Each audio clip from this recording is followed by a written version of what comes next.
Hi, a very good evening to you all. Today I am back with one topic, and that is project management. We are going to learn what is project management and what are the key and important points that must be taken into consideration while trying to integrate project management in our system. So let's see how it goes. Do subscribe to our channel and click on bell button to get regular updates.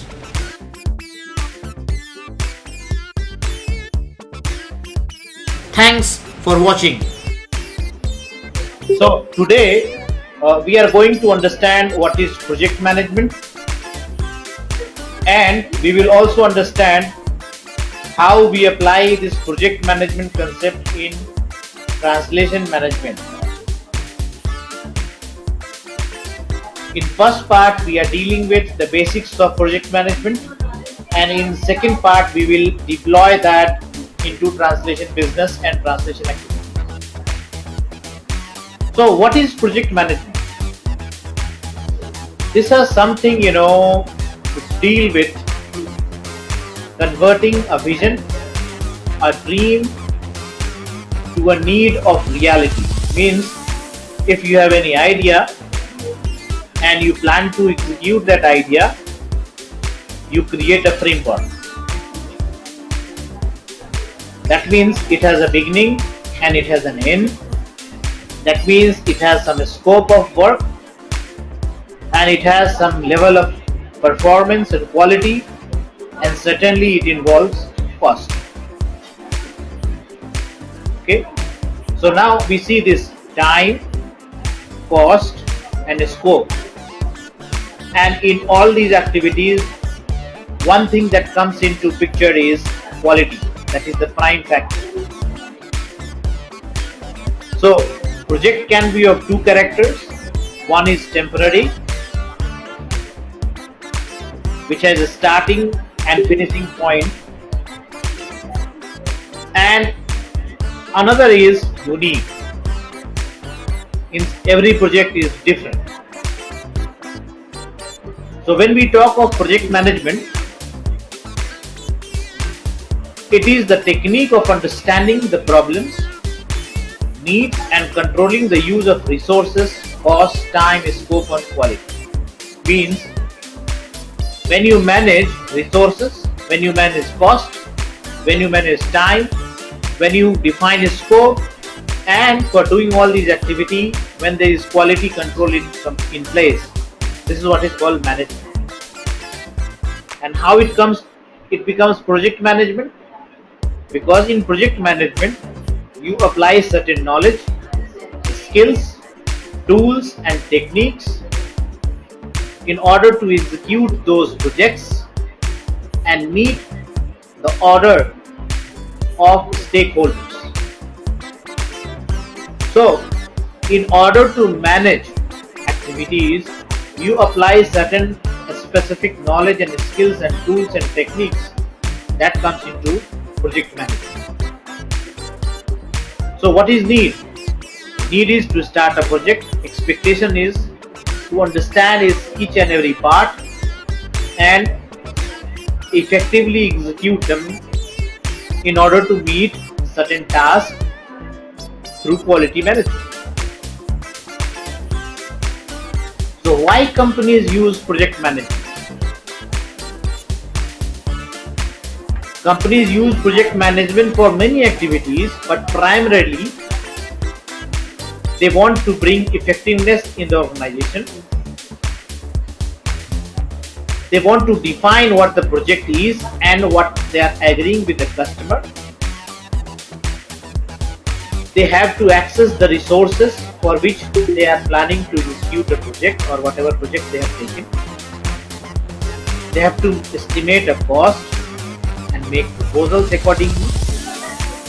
They also have to estimate the schedule, that means the plan. They have to plan how and when it is going to be delivered.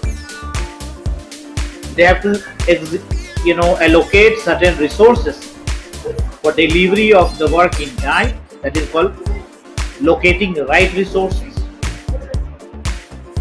They need to have access and understanding of risks and failure involved.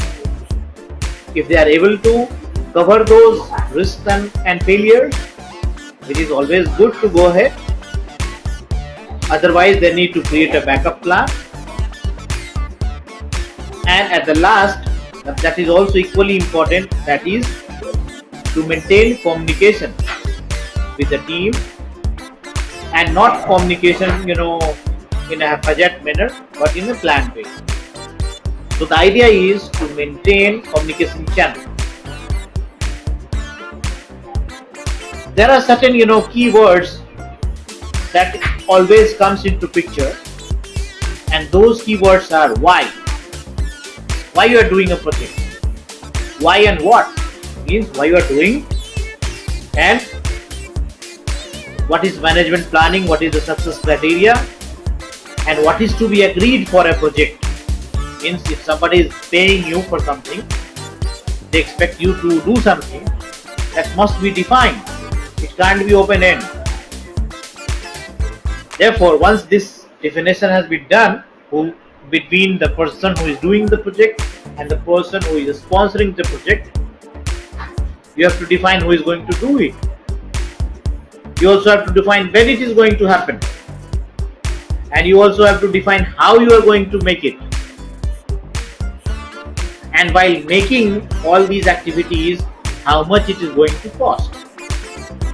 So once these basic infrastructure or framework of any project is in place, we can call it a blueprint. We are ready to go. But it is not as simple as it appears. We just plan and everything is done smoothly. It is not that easy. Billions of dollars get lost because of mismanagement of projects. Therefore, project management is very, very important, not only for doing projects in business. When I say business, means other activities, including factory making, including infrastructure development, road development, bridge development, metro development. Everywhere project management comes in. But they also have equally challenging points. So for example, I have defined certain key challenging current points, and the first one comes is inaccurate definition of project. Many times people tell you, we have a project, do you want to do it? And unfortunately, many times we also say, yes, we will do it, and we never know what we have to do. And all those points are discovered once we start doing the project. So for example, if we had planned it in a proper way, if a project was costing, let's say, $50,000, and if we don't plan it, we simply start it, we come to know that the cost of project has doubled. It has gone to $100,000. So those who have good purchasing power, they do have capacity to extend their budget from $50,000 to $100,000, and they may like to pay for the person who is doing it. But that can happen only when they are doing it under their own direct supervision. But if a person who is taking up a contract for doing this work, there will be again a kind of, after a certain phase, when the new demands, unexpected demands will start coming into project, the contractor will run into trouble. Thus, what will happen? People will panic. So this panicking activity that takes place has to be avoided. That is avoided when we have made a detailed plan of the scope or the basics of the projects. Therefore, Apart from inaccurate definition, we have certain points like scope not tightly controlled, leading to return of investment goals unmet, means we are not able to execute it. There is a lack of visibility about resources and demands of resources. We are not able to understand what is inability to review existing projects against changing priorities. There are many times when you are doing the project, suddenly a priority changes for the client and the person runs into trouble. Similarly, time factor is very important.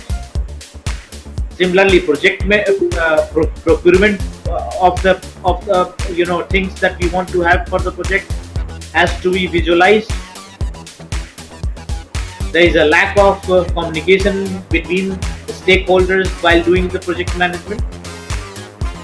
There is lack of understanding of quality assurance.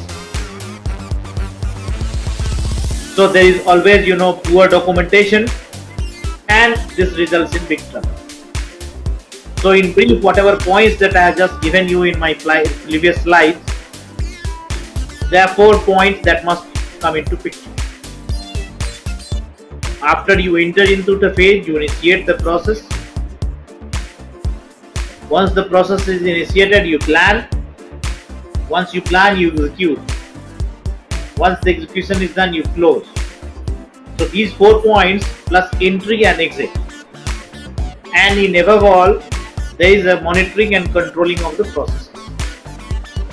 So the terms that we must understand is entry, initiating, executing. Not executing first. I repeat, entry, initiating, planning, executing, closing, and before closing, above and all, monitoring and controlling of all the processes. And at the last, once everything closes, you exit the project, means you close the project.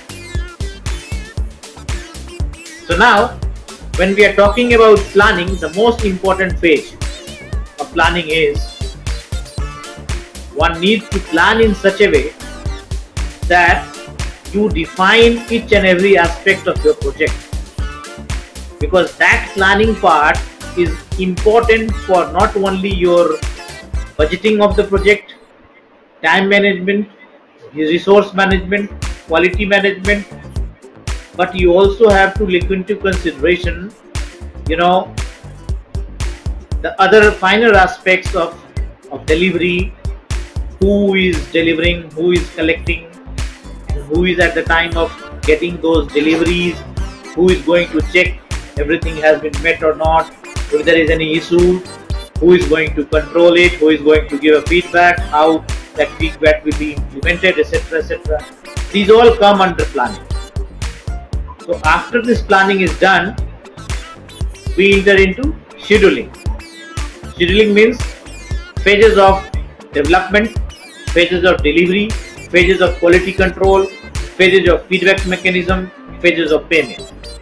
So scheduling of phases of every work is important, and scheduling has to be done in such a way that you decide upon not unilaterally those scheduling, but in consultation with the client as well as the person who is doing the work.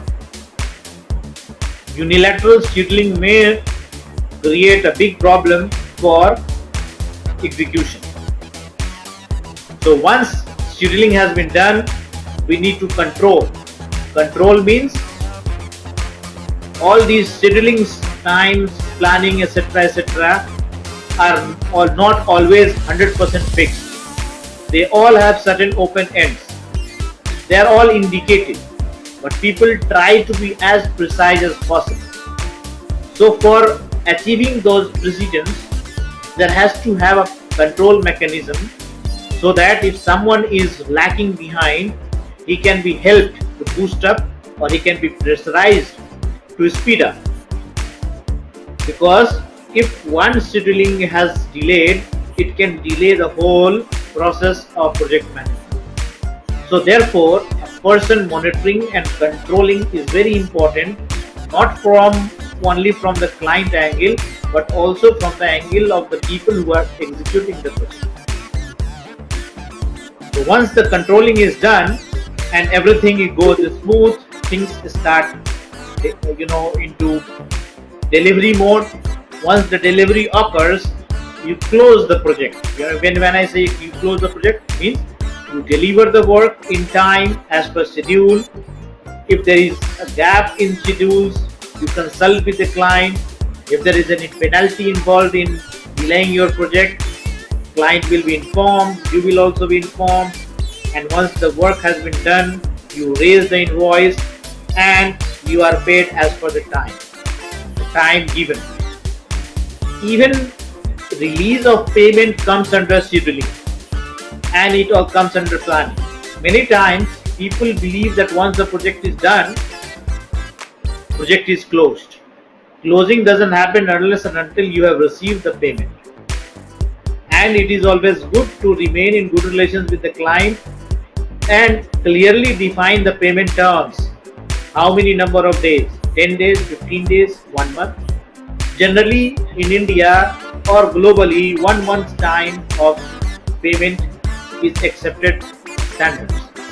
Many places it may get extended to 60 days, and in many places it may get even extended to 90 days. So depending upon your comfort level, you may agree or you may not agree. There are companies who work at even on 6 months basis, because they do tell you that it is 90 days payment terms, but they extend it to 60 days. 6 months. So you have to be clearly, understanding where you stand, and depending upon whether you are in a position to accept that time scheduling as well as pressure and work on credit for 60 days, 90 days or 180 days. This all depends on your comfort as well as credibility of the client. There are very good clients, including the government ones. Many times you have to forget that you will receive a payment. Once the closing of account comes, payment will come to you. It may take 1 year.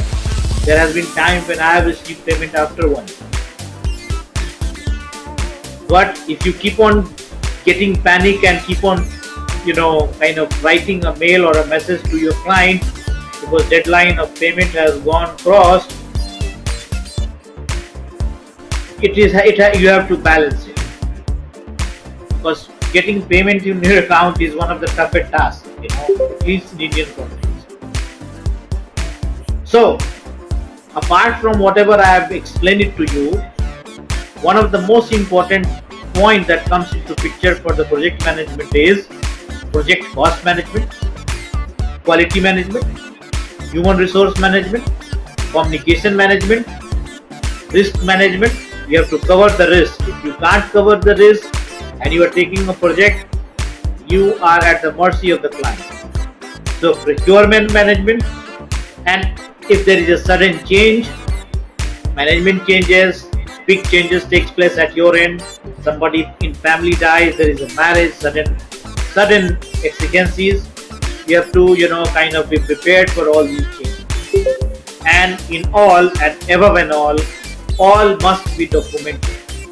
So the moment you have documented everything, you will have the opportunity to go through all your documents clearly and understand where you stand, and at the same time it will also help you in quality management and continuous improvement for betterment in your projects. So apart from whatever I have explained above in the point, how we implement all these activities into our system. For implementing, there is another term that is called project integration management. It means you have to introduce these points into your system, then only you will be in a position to move and bring project management in your system and make it smoother. And for that, the most important part that I had talked in the last was documentation. And in that documentation, and that is more important, is you need to have a project charter. Charter means broad outline of your project management. What is the purpose? What is the scope? How you are going to do? Who is going to do? how much time it will take. All these points come into this chart. Then accordingly you have to plan, project management plan. Once you plan, you execute. How you execute? You do work. And how it is done work? You do it by controlling your project flow. And if needed, you need to integrate changes. And all these things and synchronize, you get a good project, smooth landing of your project. So this is how we introduce ourselves into a project management setup and system. So before now I move into applying all these concepts that we have learned into translation management or execution of a translation project, I would like to close it for 5 minutes and then move on to the next level and make it more conducive to our learning of project management and applying into translation setup. Okay, so if you have any questions, any doubts, please welcome.